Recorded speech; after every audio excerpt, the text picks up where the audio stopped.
Let's have a look, Jackie, at some of the key issues actually this week, and you'll know from all the news headlines that John Lowe was jailed for life for murdering his partner and her daughter at his puppy farm in Surrey. The 82-year-old given a minimum sentence of 25 years for shooting dead Christine and Lucy Lee in February. Surrey police has apologised for returning Lowe's confiscated guns 7 months before the shooting. Now, also this week, police cautions, it's been announced, could be scrapped as part of an overhaul into the way officers deal with minor crimes. In a trial to take place in West Yorkshire, Leicestershire and Staffordshire, offenders could be now forced to write an apology, repair damages or pay compensation instead of getting that formal warning. It's going to be extended across England and Wales if it's successful. It raises a few questions, this, Jackie. It sounds very positive in some regards, but it also raises questions as to whether people can reject this and say, actually, no, I want to contest what's being said about me. Yeah, and I suppose that's a good thing in a way, is that there's a lot of criticism about the current caution system, in as much as when it was first introduced, it was supposed to be for those very minor, low-level crimes which can be sort of sorted out at the time very easily and quickly to the benefit of everybody. Unfortunately, it then got extended and more serious crimes were being drawn into it, and the victims were becoming frustrated. People were sort of kind of coming back afterwards and saying, well, I accepted a caution, but I didn't really do it. Yeah. And it cast a lot of doubt over the whole system.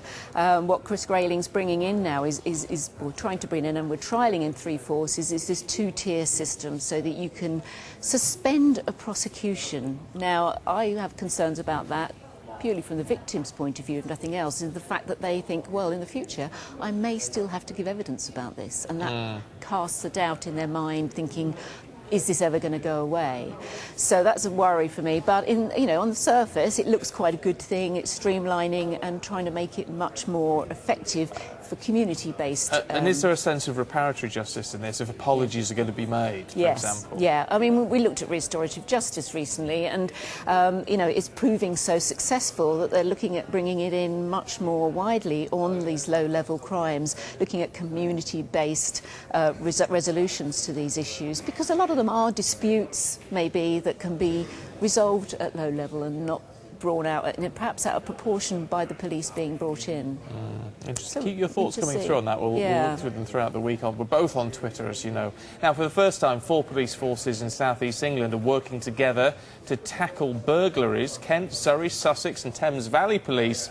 So the 2-week initiative is timed after the clocks have gone back, when they say the number of break-ins goes up. Police forces working together in this way.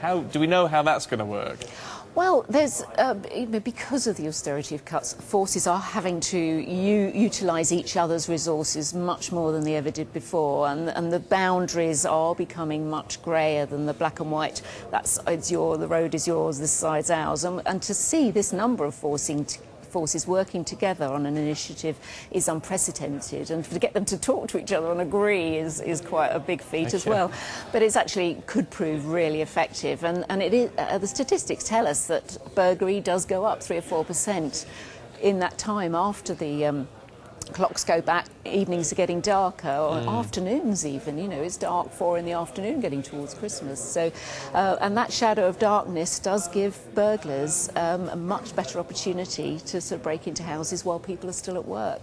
It's interesting, though, that you raise it, because at least now people like me and hopefully people at home will be more aware of that, and we can pay more attention to what we do at that time of day. Well, simple things. If the house looks empty, then, that's the first thing that a burglar will look like, particularly an opportunist burglar just walking up and down looking for an easy option. They want an easy life at the end of the day. So if you've got something in complete darkness, it's got easy access down the side or even through the front door.